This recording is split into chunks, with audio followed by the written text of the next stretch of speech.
Hello friends, welcome back to the next lecture. આગળના લેક્ચરમાં આપણે મેન્ડેલિયન અનિયમિતતાઓ અંતર્ગત જે છે એમાં સિકલ સેલ એનિમિયા વિશે અભ્યાસ કર્યો. બરાબર. એના પછીનો આજનો નેક્સ્ટ ટોપિક છે ફિનાઇલ કીટોન્યુરિયા, ટૂંકું નામ છે PKU. બરાબર. તો સૌથી પહેલા જે છે ફિનાઇલ કીટોન્યુરિયા શું છે, કેવા પ્રકારનો રોગ છે, અને ટેક્સ્ટ બુકમાં આના વિશે બહુ 2-3 લાઈન જ આપેલી છે. બરાબર. એટલે આપણે થોડુંક ડિટેલમાં એનો અભ્યાસ કરવાનો. બરાબર. ખાસ એટલે નોટ આઉટ કરી લેજો. એટલે આજનો ટોપિક સૌથી પહેલા લખીએ ફિનાઇલ કીટોન્યુરિયા, ટૂંકું નામ થશે PKU.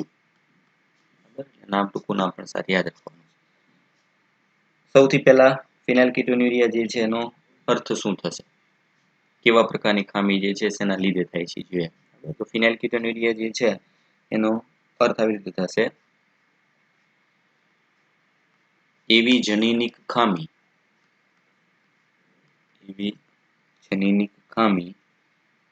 કે જેમાં શરીર ફિનાઇલ એલેનિન નામના આવશ્યક એમિનો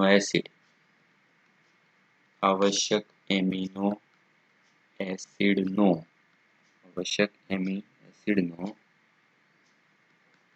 ઉપયોગ કરી શકતી નથી. જો મહત્વની બે બાબત આવી. એક તો જનીનિક ખામીનો મતલબ કે વારસાગત ખામી છે. બરાબર.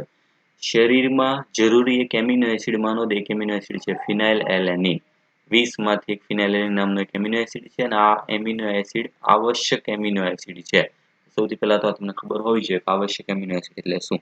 જે એમિનો એસિડ આપણા શરીરમાં બનતા નથી, મતલબ આપણે ખોરાક સ્વરૂપે જ લેવા પડે, એવા એમિનો એસિડ જે છે એમાંનો એક છે ફિનાઇલ એલેનિન, જેનો ઉપયોગ નથી કરી શકતી એનો મતલબ કે એમાંથી જે જરૂરી ઘટકો બનવા જોઈએ, બરાબર, એ ઘટકો આમાં બનતા નથી. બરાબર. એટલે શું થાય છે આ રોગમાં? બરાબર. જો તો ડાયટરી પ્રોટીન હોય, કોઈ પણ ડાયટરી પ્રોટીન નો મતલબ કે છે આહાર અથવા ખોરાકમાંથી મળતા પ્રોટીન. આપણે ખોરાક સ્વરૂપે જે પ્રોટીન લેતા હોય બધા ડાયટરી પ્રોટીન કહેવાય. ડાયટરી પ્રોટીનમાંથી જ મળતો એક જે છે એમિનો એસિડ, મતલબ એમિનો એસિડનું નામ છે ફિનાઇલ એલેનિન. ફિનાઇલ એલેનિન જે છે શું છે તો કે ખોરાકમાંથી મળતો એક પ્રકારનો એમિનો એસિડ. આ એમિનો એસિડ જે છે એનું શરીરમાં રૂપાંતર થતું હોય બીજો એમિનો એસિડ, જેનું નામ છે ટાયરોસિન નામના એમિનો એસિડનું રૂપાંતર શેમાંથી થાય તો ફિનાઇલ એલેનિનમાંથી. અને ટાયરોસિન પણ એક ખોરાકમાંથી મળતો જે છે એ એમિનો એસિડ છે, મતલબ એમાંથી મળતો જે છે એક પ્રોટીનનો ઘટક છે. તો નોર્મલી શું થાય તો કે શરીર જે છે એમાં આપણે ખોરાકના માધ્યમે ફિનાઇલ એલેનિન લઈએ તો એનું બીજા એક અન્ય એમિનો એસિડ અગત્યનો છે ટાયરોસિન, એમાં રૂપાંતર થાય છે. આ રૂપાંતર કરવા માટે જવાબદાર એક ઉત્સેચક છે જેનું નામ છે ફિનાઇલ એલેનિન હાઇડ્રોક્સિલેઝ નામના ઉત્સેચકની જરૂર પડે.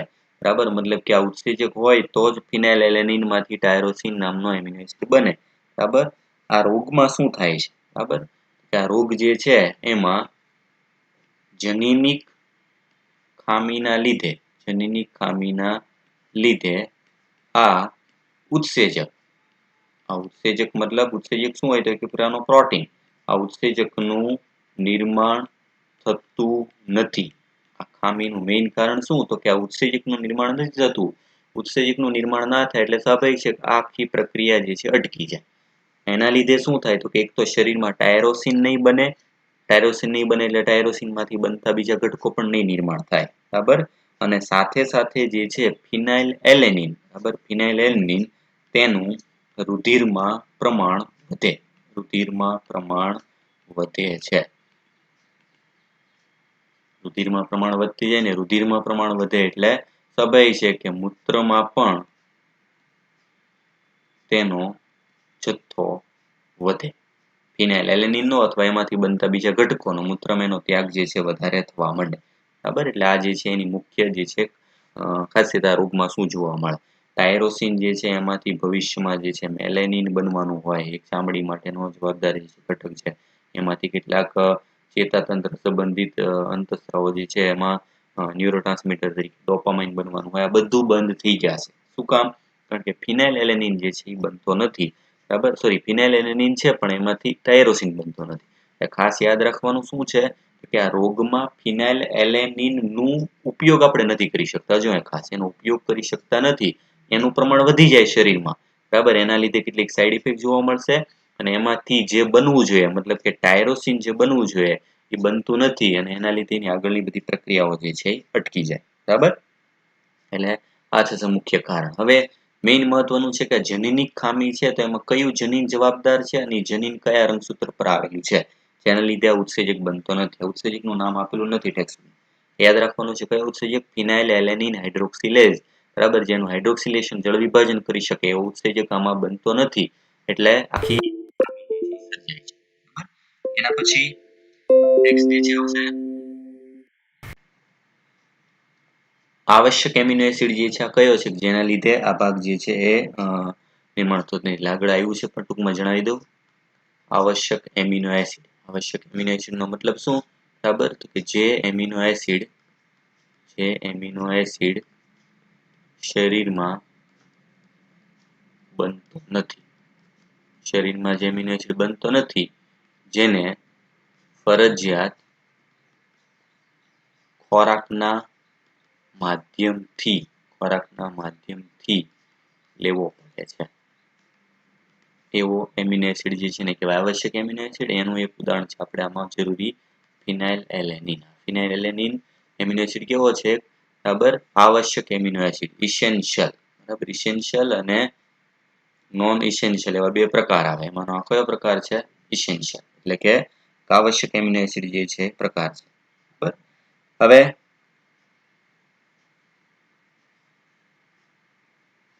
થાય શોમાં? જો તો સામાન્ય રીતે મતલબ જેમાં રોગ ન હોય, સામાન્ય રીતે ફિનાઇલેલેનિનનું ટાયરોસિનમાં વિઘટન થાય છે. ટાયરોસિનમાં વિઘટન થાય છે સામાન્ય રીતે. આગળ કીધું પ્રમાણે જો ચાર્ટમાં સમજાવી દીધું. સામાન્ય રીતે ફિનાઇલેલેનિનનું જળ વિભાજન થઈને એમાંથી ટાયરોસિન નામનો એમિનો એસિડ જે છે નિર્માણ થતો હોય, બરાબર. તથા ફિનાઇલેલેનિન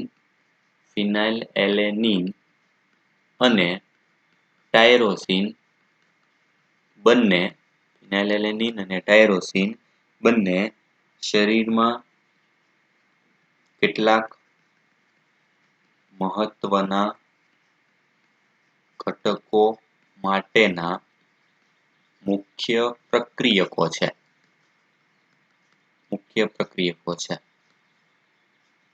આ ઘટકો જેવા કે જો શરીરમાં ફિનાઇલેલેનિન અને ટાયરોસિન બંને જરૂરી છે, એમાંથી કેટલાક અગત્યના ઘટકો બનવા જોઈએ. એ ઘટકો કયા કયા છે? તો કે ફિનાઇલેલેનિન માંથી ટાયરોસિન બનશે અને ટાયરોસિન માંથી ભવિષ્યમાં બનવાનું છે થાઇરોઇડ હોર્મોન, થાઇરોઇડ અંતસ્ત્રાવો એનું નિર્માણ થશે. ઉપરાંત એમાંથી કેટલાક ન્યુરોટ્રાન્સમીટર બનવાના છે. ન્યુરોટ્રાન્સમીટરનો મતલબ શું? ચેતાપ્રેષક દ્રવ્યો જે શરીરમાં ચેતાકીય પ્રક્રિયા માટે જવાબદાર છે. અને ત્રીજું મહત્વનું છે મેલેનિન. આ બધા ઘટકો જે છે એ શેમાંથી બનતા હોય? તો કે પહેલા બનશે ફિનાઇલેલેનિન માંથી બનશે ટાયરોસિન અને ટાયરોસિન માંથી નિર્માણ થશે ત્રણ ઘટકો. એટલે જો તમને આના પરથી ખ્યાલ આવી જાય કે આખી પ્રક્રિયા શું છે, તો કે જો શરીરમાં ફિનાઇલેલેનિનમાંથી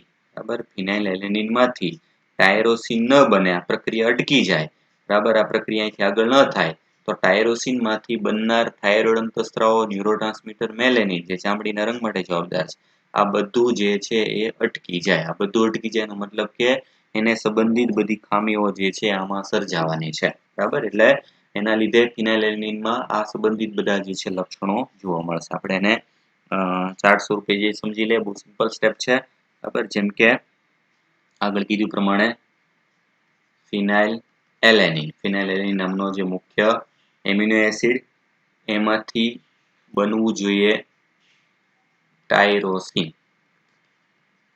એમાંથી ટાયરોસિન નામનો એમિનો એસિડ બનવો જોઈએ, પણ આ થતું નથી. વચ્ચે ગેપ એટલા માટે રાખ્યો છે કારણ કે આ પ્રક્રિયા જે છે એ અટકી જાય. પ્રક્રિયા અટકી જાય છે, એ અટકી જાય એ રોગ જે છે સ્થિતિને શું કહેવાય? ફિનાઇલ કીટોન્યુરિયા. ફિનાઇલ કીટોન્યુરિયા જે છે જ્યારે થાય, બરાબર, ત્યારે આ પ્રક્રિયા જે છે અટકી જાય, બરાબર, અને ફિનાઇલ એલેનિન નું જ રૂપાંતર થવા મળશે ફિનાઇલ પાયરુવિક એસિડ. ફિનાઇલ પાયરુવિક એસિડ મતલબ કે ફિનાઇલ એલેનિન માંથી ફિનાઇલ પાયરુવિક એસિડ તથા એમાંથી અન્ય વ્યુત્પન્નો એટલે એમાંથી સંબંધિત રસાયણો એ બધા એમાંથી બનવા માંડે, એ વધતા જાય. આ પ્રક્રિયા અટકી જાય, ટાયરોસિન ન બને. હવે ખરેખર ભવિષ્યમાં ટાયરોસિન માંથી બનવાનું હોય મેલેનિન, જે શરીરમાં ચામડીના રંગ માટે જવાબદાર છે. એમાંથી બનવાના હોય બીજા કેટલાક અગત્યના જરૂરી પ્રોટીન, એ પણ નહીં બને. અને એમાંથી જ બનવાનું હોય ન્યુરોટ્રાન્સમીટર, બરાબર, શરીરમાં જે છે જરૂરી એક ઘટક, બરાબર, જેનું નામ છે ડોપામાઇન.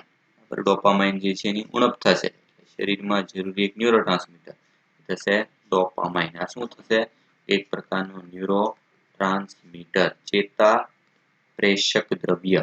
હવે જો મેલેનિન, કેટલાક જરૂરી પ્રોટીન અને ડોપામાઇન, આની ઇનડાયરેક્ટલી સીધી ઉણપ સર્જાશે અને એની ઉણપ સર્જાવાના લીધે, બરાબર, શરીરમાં આ બધી જે છે એની ઉણપ સર્જાવાના લીધે આ શું થશે? તો કે ચામડીનો રંગ જે છે એમાં તફાવત જોવા મળશે. પ્રોટીન જે છે એની ઉણપ સર્જાશે અને ડોપામાઇનના લીધે શું થશે? ચેતાકીય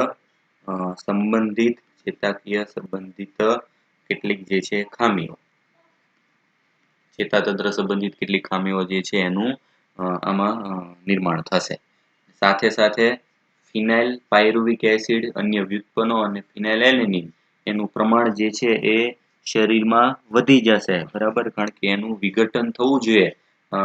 શેના લીધે થવું જોઈએ? ફિનાઇલ એલેનિન હાઇડ્રોક્સિલેઝ, આ ઉત્સેચક જે છે એના લીધે એનું વિઘટન થવું જોઈએ, વિઘટન નથી થતું. એના પછી આમ ફિનાઇલ એલેનિન નું વિઘટન ન થવાને લીધે તેની માત્રા શરીરમાં વધે છે, જે શરીર માટે હાનિકારક છે.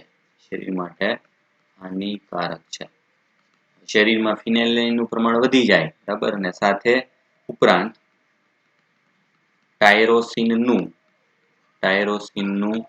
નિર્માણ ન થવાને લીધે તેને સંબંધિત ખામીઓ સર્જાય છે. કઈ ખામીઓ? તમને ખ્યાલ આવી જવો જોઈએ. ચામડીનો રંગ, ચેતાતંત્ર સંબંધિત ખામીઓ, આ બધું જે છે એ સર્જાશે કારણ કે ટાયરોસિન માંથી બનવાનું હતું ભવિષ્ય, બરાબર. તો ટાયરોસિન તો હવે બનશે નહીં, એને સંબંધિત બધી ખામીઓ જે છે નિર્માણ થશે. આ ન થવાની પ્રક્રિયા જે છે એના માટે જવાબદાર છે આ ફિનાઇલ કીટોન્યુરિયા, બરાબર. એના પછી ફિનાઇલ એલેનિન ઉત્સેચક જે છે એ નિર્માણ થવા માટેનું જીનેટિક્સ શું છે? આના પાછળનું જીનેટિક્સ મેઇન ઇમ્પોર્ટન્ટ આપણે છે. જીનેટિક્સ શું લાગુ પડે છે? તો ફિનાઇલ એલેનિન હાઇડ્રોક્સિલેઝ, PAH, ટૂંકું નામ શું થશે? PAH. આ PAH ઉત્સેચકનું નિર્માણ કરવા માટેનું જનીન, મેઇન ઉત્સેચક કયો છે? PAH, ફિનાઇલ એલેનિન હાઇડ્રોક્સિલેઝ. ઉત્સેચકનું નિર્માણ કરવા માટેનું જનીન 12મા રંગસૂત્ર પર આવેલું છે. એટલે જો એના પરથી ખ્યાલ આવી જાય કે રંગસૂત્ર નંબર કેટલામો છે? 12મું રંગસૂત્ર, એનો મતલબ કે દૈહિક રંગસૂત્ર છે, બરાબર. એટલે આના પરથી ખબર પડી જાય કે રંગસૂત્ર જે છે, બરાબર, દાખલા તરીકે 12મું રંગસૂત્ર 12મા રંગસૂત્રમાં આવેલું છે અહીં એક જનીન, બરાબર. આ જનીન કયું છે? જનીનનું નામ છે PAH જનીન, PAH. આ જનીનમાંથી આગળ કઈ પ્રક્રિયા થાય? પ્રત્યાંકન અને ભાષાંતર. આ પ્રક્રિયા થાય એટલે પ્રોટીન બનશે. એ પ્રોટીનનું નામ કયું? તો કે આ ઉત્સેચક ફિનાઇલ એલેનિન, ફિનાઇલ એલેનિન હાઇડ્રોક્સિલેઝ, ફિનાઇલ હાઇડ્રોક્સિલેઝ. આ શું થઈ ગયું? તો કે એક ઉત્સેચક બન્યું. હવે આ ઉત્સેચક જે છે એનું નિર્માણ થાય એટલે એ ફિનાઇલ એલેનિન માંથી ટાયરોસિન નું નિર્માણ કરી શકે.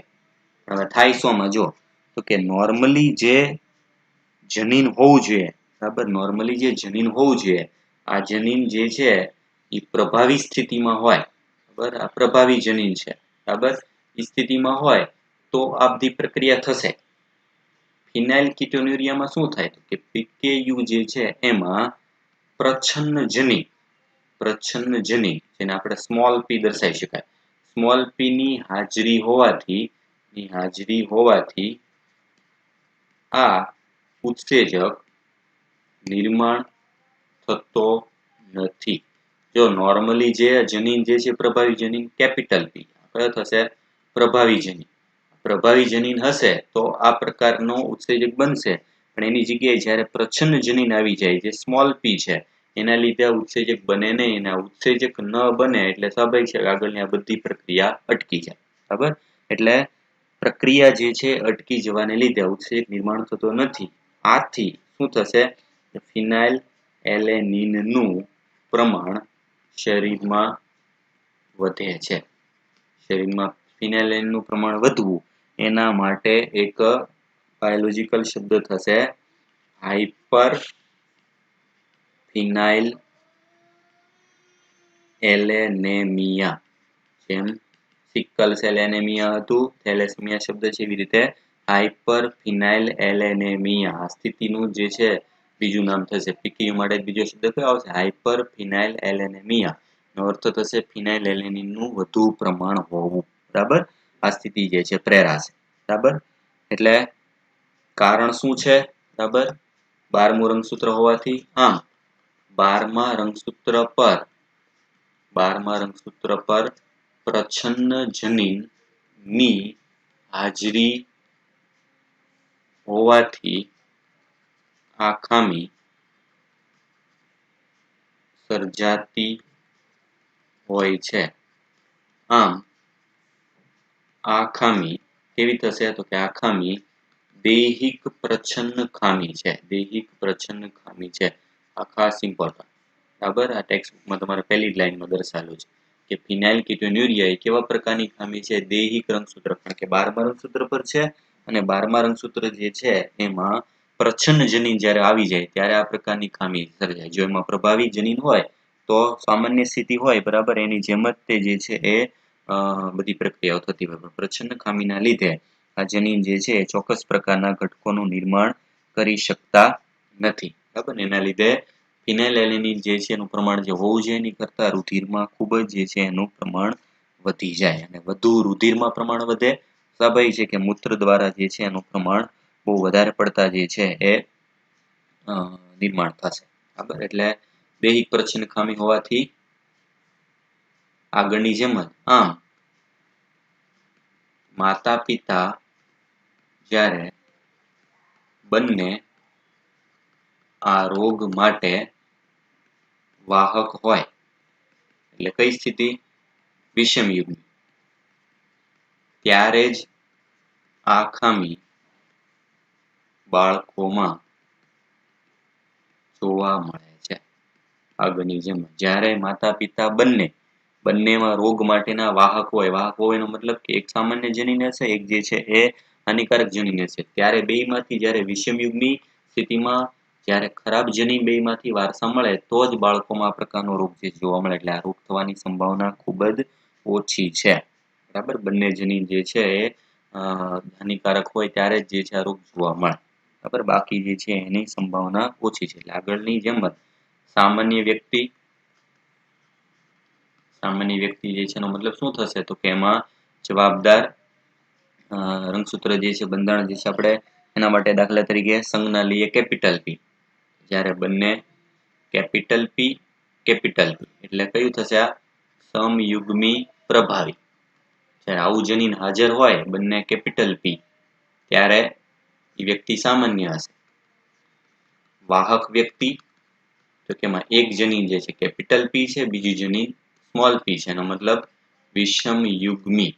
વિષમયુગ્મી સ્થિતિ હાજર હોય ત્યારે આ વાહક તરીકે વર્તે. કેવો મતલબ કેરિયર જે પોતે લક્ષણ દર્શાવતો નથી પણ એ રોગ વારસામાં આપી શકે. અને ત્રીજી સ્થિતિ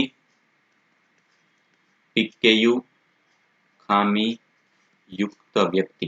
કોઈ પણ વ્યક્તિ જે છે એમાં પીકેયુ સ્થિતિ ક્યારે થશે તો કે જ્યારે બંને સ્મોલ પી એટલે કે સમયુગ્મી પ્રચ્છન્ન સ્થિતિ હોય.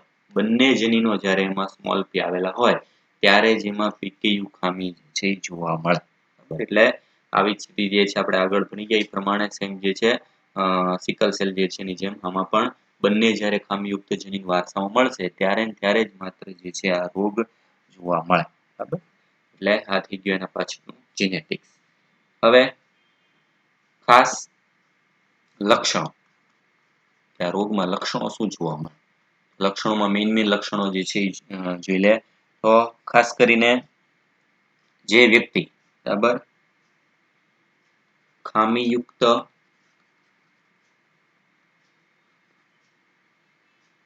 જન્મ લેનાર બાળકમાં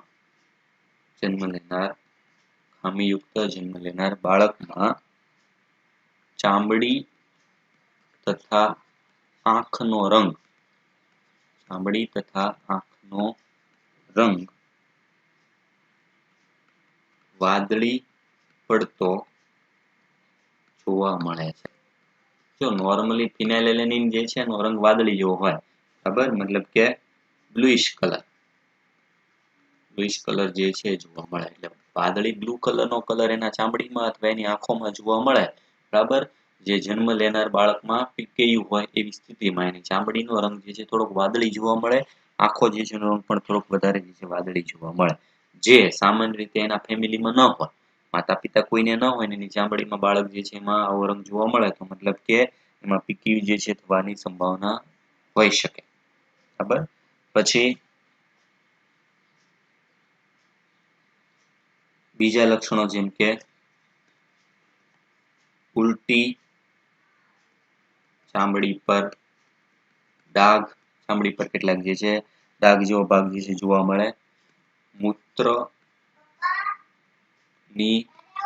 મૂત્રની વિશિષ્ટ સ્મેલ, મૂત્ર જે છે એમાં ફિનાઇલેલેનિન જે છે એની હાજરી છે એટલે એમાં એક ચોક્કસ પ્રકારની દુર્ગંધ જે છે જોવા મળે. બરાબર, ઉપરાંત ચેતાતંત્ર સંબંધિત લક્ષણો જેવા કે સ્નાયુમાં વિકાર, સ્નાયુ જે છે એનું નિર્માણ યોગ્ય રીતે થાય નહીં. બરાબર, મગજ તથા માનસિક વિકાસ અવરોધાય. કારણ કે આગળ આવી ગયું જો આ થાઇરોઇડ સંબંધિત જે છે એમાં ખામીઓ પણ થાઇરોઇડ ખામી જે છે એના લીધે મગજનો વિકાસ થવો, માનસિક વિકાસ થવો એ બધું થાઇરોઇડ સંબંધિત જે છે એ ત્યારે જોવા મળે. બરાબર, ઘણી વખત તાણ એટલે કે આંચકી પણ આવી શકે. આ બધા એના લક્ષણ. ચામડીમાં રંગ જે છે માં વિવિધતા જોવા મળી શકે. આગળ આવી ગયું પ્રમાણ કે ચામડી જે છે એના રંગ માટે મેલેનિન જવાબદાર છે અને મેલેનિન આમાં ન બને. ખબર, એના લીધે આ બધા જે છે લક્ષણો એમાં જોવા મળી શકે. બરાબર, જેમ કે યોગ્ય સ્થિતિ જે છે એમાં મેલેનિન બનવું જોઈએ યોગ્ય પ્રમાણમાં. ચેતાતંત્ર સંબંધિત જે છે બધા ભાગ જોવા મળે પણ એ બધું આમાં જોવા મળશે નહીં. બરાબર, એટલે આમાં ટેક્સ્ટ બુક પ્રમાણે જે છે જે આપેલું છે એ પ્રમાણે તમારે કયો ભાગ જે છે સૌથી વધારે ઇમ્પોર્ટન્ટ થશે. બરાબર, તો ઇમ્પોર્ટન્ટ વાળો ભાગ જે છે એમાં સૌથી પહેલા જે છે મેં લક્ષણો જે નથી આપેલા લક્ષણો કરવાના છે. નેક્સ્ટ એના પછી આ જે છે એનું જીનેટિક્સ, જેના પરથી તમે પેડિગ્રી જે છે દૈહિક પ્રચ્છન્ન જે છે ખામી છે એ ખાસ યાદ રાખવાનું છે. 12મું રંગસૂત્ર, બરાબર. ખાસ એના માટે જવાબદાર ઉત્સેચક જે બનતો નથી એ યાદ રાખવાનું છે, બરાબર. અને ખાસ જે છે એમાં કયા કયા સંબંધિત લક્ષણો જોવા મળશે આ ચાર્ટ પરથી તમે સમજી શકો, બરાબર. અને બાકી જે છે મેઇન ખાસ જે છે એમાં આ કેવા પ્રકારની ખામી છે, તો આગળ આવી ગયું પ્રમાણે આ દૈહિક જે છે એ પ્રચ્છન્ન ખામી છે, યાદ રાખવાનું. અને પછી આગળનો લેક્ચર જે છે એમાં આપણે નેક્સ્ટ થેલેસેમિયા વાળો ભાગ જે છે એ ભણશું, બરાબર. ખાસ તમે લખી નાખજો કારણ કે ટેક્સ્ટમાં આ બધો ભાગ આપેલો નથી.